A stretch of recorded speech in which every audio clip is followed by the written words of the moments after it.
액션 let's go 저 건물을 찾으러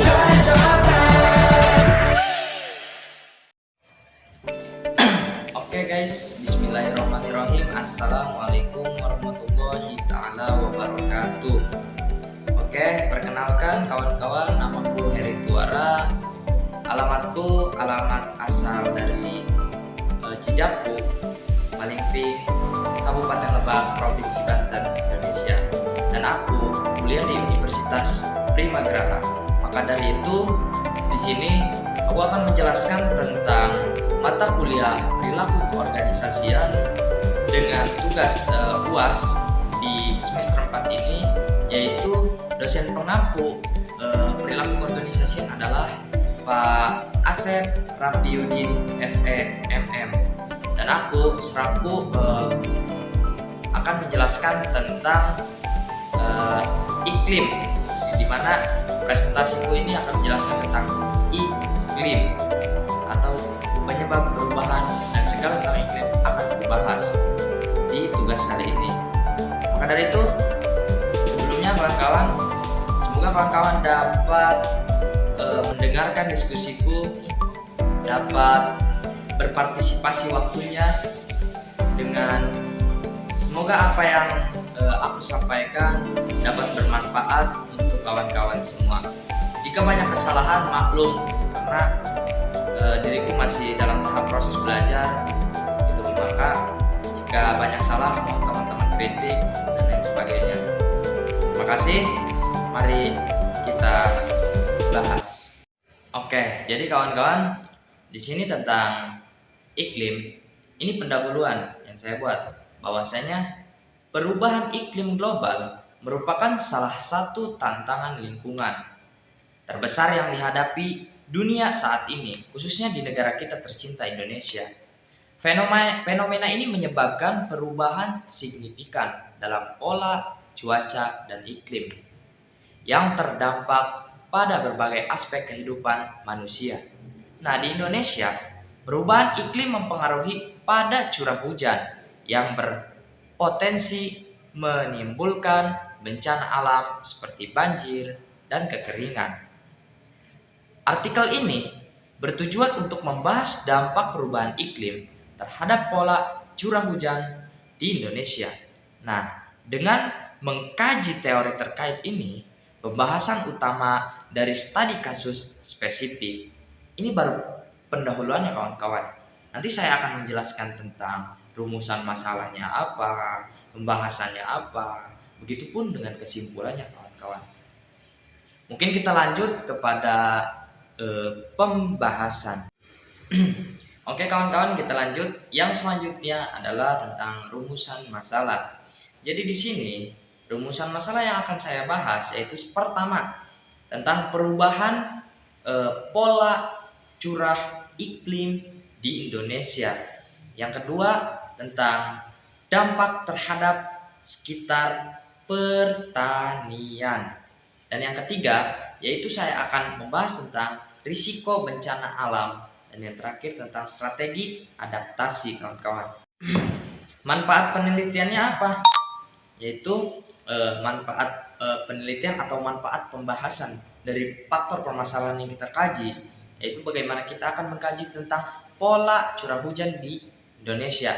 Yang kedua, kita akan membahas atau mengkaji tentang bagaimana dampak terhadap sekitar pertanian. Yang ketiga, yaitu tentang bagaimana dengan resiko bencana alam di Indonesia dan di dunia mungkin ya. Dan yang terakhir yaitu tentang strategi adaptasi. Itu kawan-kawan. Jadi 4 poin itu yang akan kita bahas satu persatu. Mari kawan-kawan simak. Nah, kawan-kawan, sebelum kita pembahasan, di sini ada kajian teori. Jadi perubahan iklim adalah perubahan jangka panjang dalam suhu dan pola cuaca global. Nah, menurut teori pemanasan global, bahwasanya peningkatan konsentrasi gas rumah kaca di atmosfer seperti karbon dioksida atau C02 dan metana CH4. Nah, menyebabkan efek rumah kaca yang mengakibatkan suhu global meningkat. Teori ini dikembangkan berdasarkan model iklim dan data observasi yang menunjukkan tren peningkatan suhu rata-rata global dan perubahan dalam pola cuaca hujan. Nah, lanjut. Model iklim global memperkirakan bahwa pemanasan global dapat menyebabkan perubahan dalam pola curah hujan, dengan beberapa daerah mengalami peningkatan curah hujan dan lainnya mengalami penurunan. Pola ini dipengaruhi oleh bergeseran sistem terkenaan atmosfer, perubahan dalam arus laut, dan fenomena iklim seperti El Niño dan La Nina. Itu kawan-kawan. Oke kawan-kawan, jadi di sini kita akan langsung membahas tentang pembahasan yang tadi 4 ini akan kita bahas. Yang pertama di sini tentang perubahan pola curah hujan di Indonesia. Jadi Indonesia itu mengalami perubahan pola curah hujan yang signifikan sebagai akibat dari perubahan iklim. Nah, jadi kawan-kawan, menurut artikel bahwasannya beberapa daerah itu mengalami peningkatan hujan, curah hujan gitu ya, curah hujan. Nah, sedangkan beberapa daerah lagi itu mengalami penurunan. Artinya apa? Artinya ini ada ketidakstabilan antara hujan dan kemarau gitu kawan-kawan. Ini tentang iklim kawan-kawan. Dan yang kedua, di sini kita akan membahas tentang dampak terhadap sektor pertanian. Lalu apa saja dampak terhadap sektor pertanian? Jadi, di sini yang kedua, bahwasanya perubahan pola curah hujan mempengaruhi sektor pertanian yang sangat bergantung pada pola musim. Jadi kawan-kawan, bahwasannya kekurangan atau kelebihan curah hujan ini itu dapat mengganggu pada produksi pangan, gitu. Dapat menyebabkan kekurangan dan dapat merugikan para petani, serta mungkin dampak negatifnya yaitu kita ancaman pangan atau sangat-sangat kurang gitu dengan pangan ini gitu kawan-kawan. Itu pembahasan yang kedua. Mungkin kita simpel aja ya kawan-kawan ya. Pembahasan yang ketiga itu tentang resiko bencana alam gitu. Mungkin di setiap penyebab pasti ada resiko gitu ya. Dan di sini peningkatan curah hujan dapat menyebabkan banjir yang lebih sering dan lebih parah.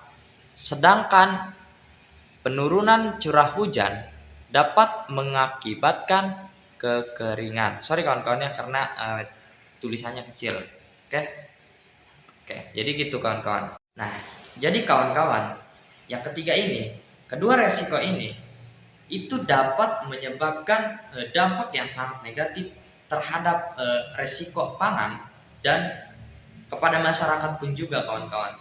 Itu tentang bencana alam gitu. Lalu yang ketiga atau yang terakhir keempat itu tentang strategi adaptasi. Untuk mengatasi dampak perubahan iklim, strategi adaptasi diperlukan. Ini dapat merupakan dampak perubahan air yang sangat baik.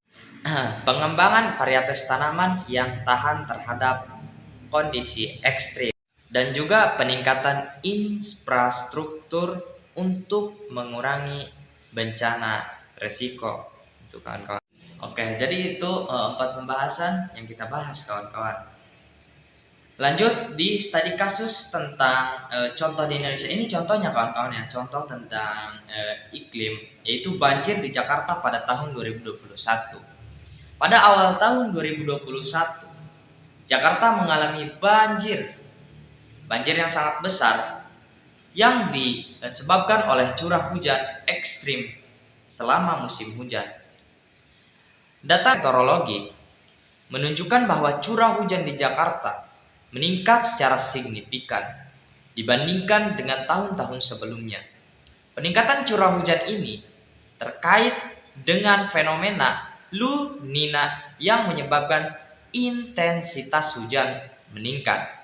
Banjir ini menyebabkan kerusakan infrastruktur, dampak ekonomi yang besar, dan dislokasi masyarakat.